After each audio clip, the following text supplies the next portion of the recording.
यारियां, गूंजे है सारा दिन कहानियां।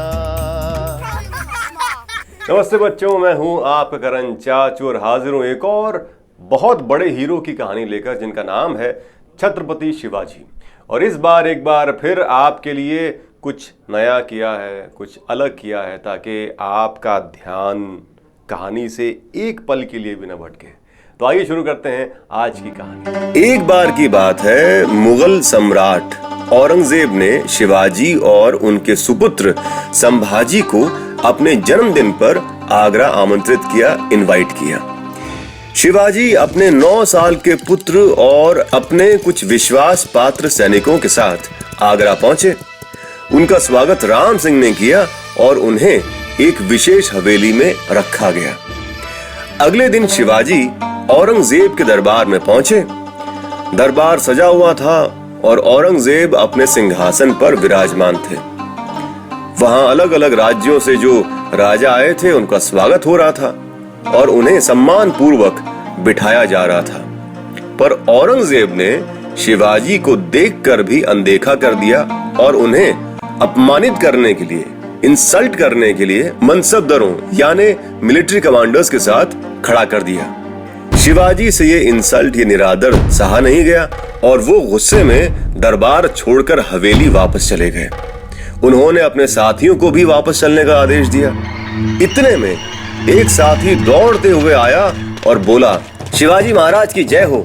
महाराज, आप मेरे साथ जल्दी बाहर आइए। शिवाजी भागते हुए बाहर आए और वहां का नजारा देखकर हैरान हो गए। औरंगजेब के सैनिकों ने हवेली को चारों तरफ से घेर लिया था और आगरा के कोतवाल फौलाद खान उन सबको कमान दे रहे थे। शिवाजी को समझ में आ गया था कि औरंगजेब ने उन्हें बंदी बना लिया है। शिवाजी इस बात से थोड़े चिंतित हुए, पर हिम्मत हारना शिवाजी की फितरत में, उनके नेचर में कहां था। कुछ दिनों बाद फौलाद खान शिवाजी का संदेशा लेकर औरंगजेब के पास आया।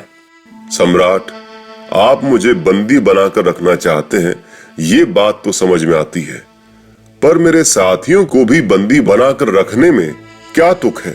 इनको खिलाने पिलाने में आपका बहुत खर्च हो रहा है, इसलिए मेरा आपसे निवेदन है कि आप उन्हें छोड़ दें। औरंगजेब को ये बात ठीक लगी और उन्होंने शिवाजी के साथियों को आजाद करने का आदेश दे दिया, ऑर्डर दे दिया। इसके बाद कुछ दिन और गुजरे। अब शिवाजी का सेकंड प्लान ऑफ एक्शन था संभाजी और अपनी आजादी।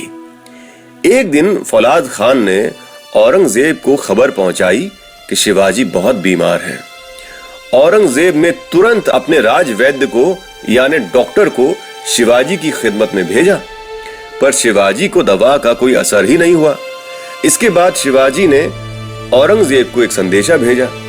सम्राट, मैं गरीबों में मिठाइयाँ और फल बांटना चाहता हूँ, शायद उनकी दुआओं से मेरी तबीयत ठीक हो जाए। औरंगजेब ने कुछ सोचा और फौलाद खान से कहा, ठीक है, जैसा शिवाजी चाहते हैं वैसा करो, पर ख्याल रखना कि जो भी सामान हवेली से बाहर जाए उसकी ठीक से जांच पड़ताल करना, नहीं तो समझ गए ना।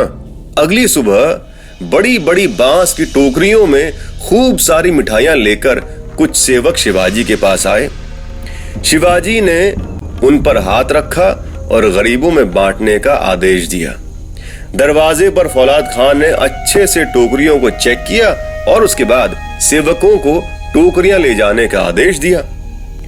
कुछ दिनों बाद फौलाद खान अपनी ड्यूटी में ढीला पड़ गया और अब बिना चेक किए ही टोकरियां हवेली के बाहर जाने लगी। अब ये सिलसिला कुछ दिनों तक यूं ही चला।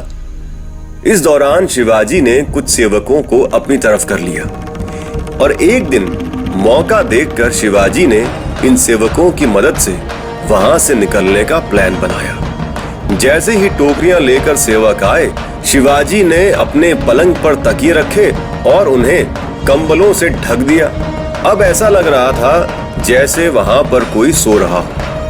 इसके बाद उन्होंने संभाजी को एक टोकरी में बिठाया और उसे फलों से ढक दिया। दूसरी टोकरी में वो खुद बैठ गए। सेवकों ने टोकरियां उठाई और रोज की तरह बिना रोक टोक के वहां से निकल गए। थोड़ी दूर जाने के बाद प्लान के अनुसार सेवक जंगल की तरफ चल पड़े, क्योंकि वहां पर शिवाजी के साथी घोड़े लेकर तैयार थे। सेवकों ने टोकरियां नीचे रखी और दोनों को बाहर निकाला। शिवाजी ने सेवकों को भी अपने साथ चलने को कहा। बिना वक्त गंवाए शिवाजी और संभाजी ने साधुओं के कपड़े पहने और घोड़े पर सवार होकर वहां से निकल गए। इस तरह शिवाजी अपनी सूझबूझ और हिम्मत से आगरा से फरार हो गए। तो बच्चों, ये थी इस बार की कहानी, और इस बार की कहानी से हमें 3 चीजें सीखने को मिलती है। पहली तो ये कि कुछ भी इम्पॉसिबल नहीं है, कुछ भी नामुमकिन नहीं है। दूसरी ये कि अगर आप चाहते हैं कि आपको सफलता मिले, कामयाबी मिले, तो हर चीज प्लान करें और फिर पूरे दिल के साथ उस प्लान को अमल में लाने की कोशिश करें, ताकि आपको कहीं पर भी रुकावट ना आए और आपका प्लान कामयाब रहे, सक्सेसफुल रहे। और तीसरी बात ये कि अगर आप चाहते हैं कि आपको हमेशा कामयाबी मिले, तो पेशेंस से काम करें और हिम्मत से काम करें। तो ये थी इस बार की कहानी। इस बार की कहानी को भी लाइक करने के लिए, सब्सक्राइब करने के लिए, शेयर करने के लिए या कमेंट्स लिखने के लिए आप नीचे मौजूद तमाम ऑप्शंस का इस्तेमाल कर सकते हैं। और अब एक बार फिर आपका ये करण चाचू चाहेगा इजाजत। फिर मिलूंगा यहीं जहां होंगी कहानियां मेरी, लेकिन दुनिया आपकी, साथ ही कुछ नए खूबसूरत बदलाव ऑन किलकारियां।